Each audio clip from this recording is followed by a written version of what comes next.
Hello student, good morning. आप सभी लोगों का आज के टॉपिक में स्वागत है। दोस्तों, जैसा कि हम लोग कोई भी बुक पढ़ते हैं, कोई एकेडमिक का बुक क्लास 1 से लेके क्लास 12 तक, तो जनरली उसके पहले पेज पे या लास्ट में प्रीएम्बल जरूर आता है। प्रीएम्बल होता है, नेशनल एंथेम होता है, या हमारी जो फंडामेंटल ड्यूटीज हैं। तो ये 3-4 टॉपिक जो होते हैं ना, हर बुक के शुरू में या लास्ट में आता है। उसमें प्रीएम्बल तो सबसे इम्पोर्टेंट है। हमको लगता है हर एक बुक के फर्स्ट पेज पे ही रहता है। तो हम समझेंगे कि इम्पोर्टेंस ऑफ प्रीएम्बल क्या है, प्रीएम्बल का इतना महत्व क्यों कि हर एक बुक के शुरुआती पेज में प्रीएम्बल आता है।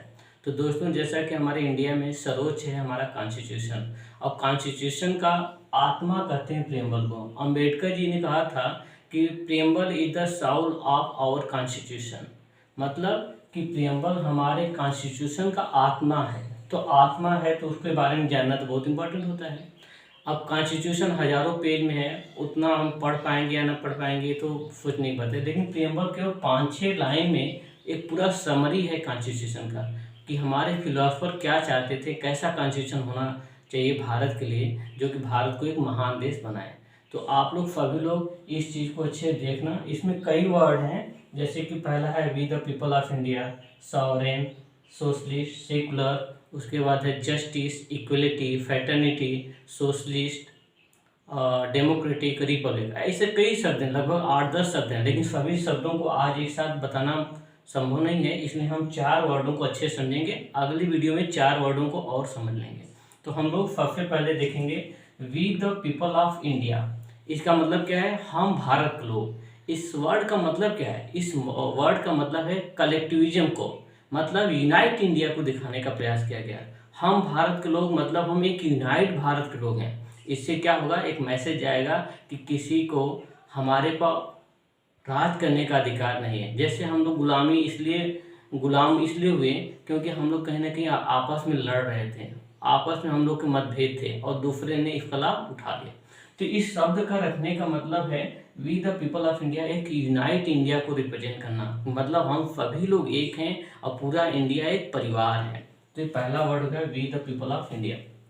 दूसरा वर्ड है सॉवरेन।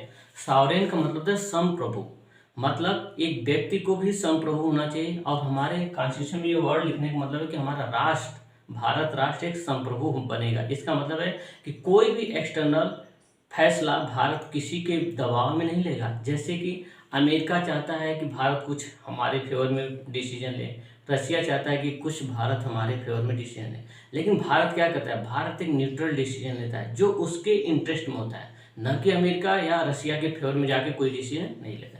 तो भारत अपना फैसला खुद तय करता है कि उसे किसके साथ रिश्ते कितना रखना है, कैसे रखना है।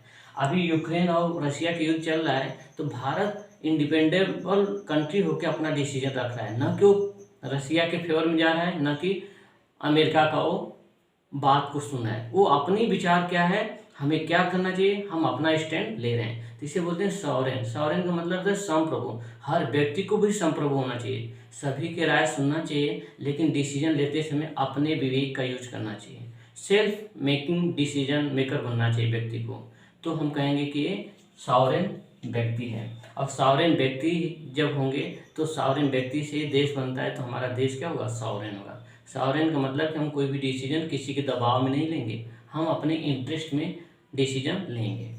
उसके बाद है सोशलिस्ट। सोशलिस्ट का मतलब होता है ऐसा समाज जहाँ पे इक्वलिटी बिफोर लॉ हो, जहाँ पर सभी लोगों को इक्वल अपॉर्चुनिटी मिले। नेचुरल जस्टिस ऑफ लॉ बोलता है कि हर एक व्यक्ति का रिसोर्स पे समान अधिकार है।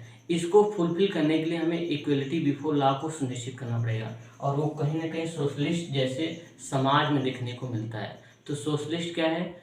एक समाजवादी विचारधारा है जहाँ पे सभी लोगों को equal opportunity, equality before law सुनिश्चित करने का प्रयास होता है। तो सोशलिस्ट एक विचारधारा है, इसको मानने वाले लोग सोशलिज्म एक विचारधारा है, उसको मानने वाले लोग सोशलिस्ट कहलाते हैं। तो सोशलिज्म में क्या होता है? इक्वलिटी बिफोर लॉ होता है, सभी को समान अवसर देने की व्यवस्था होती है, और एक कहीं ना कहीं नेचुरल जस्टिस ऑफ लॉ का हिस्सा है। और उस सोशलिज्म विचारधारा को मानने वाले लोग सोशलिस्ट होते हैं। ध्यान दीजिएगा, एक विचारधारा को मानने वाले लोग हैं सोशलिस्ट। और सोशलिज्म एक व्यवस्था है, एक फिलोसफिकल वर्ड है जहाँ पे इक्वलिटी बिफोर लॉ को सुनिश्चित किया जाता है। लास्ट वर्ड देखेंगे सेकुलर। सेकुलर का मतलब होता है धर्मनिरपेक्ष राष्ट्र। और दोस्तों आप ध्यान दीजिएगा, ये दोनों शब्द सोशलिस्ट और सेकुलर ये 1976 में जोड़ा गया था, हमारे मूल संविधान में नहीं था। और इसके पीछे कहीं ना कहीं पॉलिटिकल इंटेंशन था, कुछ वोट बैंक को अपने तरफ खींचने का प्रयास था।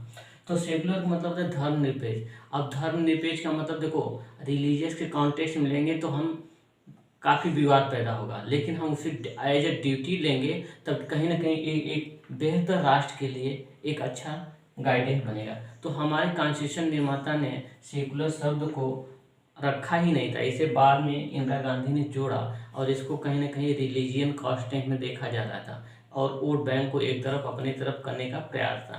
तो कहीं ना कहीं ये पॉलिटिकल करण था, मतलब कि राजनीतिकरण था इस वर्ड को लाने का। लेकिन सही मायने में एक प्रोग्रेसिव भारत का सेंस में देखें तो सेकुलर का मतलब होता है हमारे ड्यूटीज, कि हम भारत के लोगों की ड्यूटी क्या है। तो हम लोग आगे के चैप्टर में पढ़ेंगे फंडामेंटल ड्यूटी, वो सबसे इम्पोर्टेंट है। गांधी जी कहते थे कि फंडामेंटल ड्यूटी के बिना फंडामेंटल राइट का कोई औचित्य नहीं। तो इम्पोर्टेंस ऑफ हम फंडामेंटल ड्यूटी देखेंगे और उसी सेंस में रखा गया है सेकुलर। सेकुलर की जो फिलॉसफी है एज ए ड्यूटी रखा गया है, न कि रिलीजन। रिलीजन के कॉन्टेक्स्ट में लेंगे तो विवाद पैदा हो जाएगा। तो आज के लिए इतना ही। आप लोग इस सारे वर्डों को अच्छे से सुनो, 2 बार 3 बार सुनो और इसे नोट कर लेना। अगर वीडियो अच्छे लगे तो लाइक शेयर एंड सब्सक्राइब करें।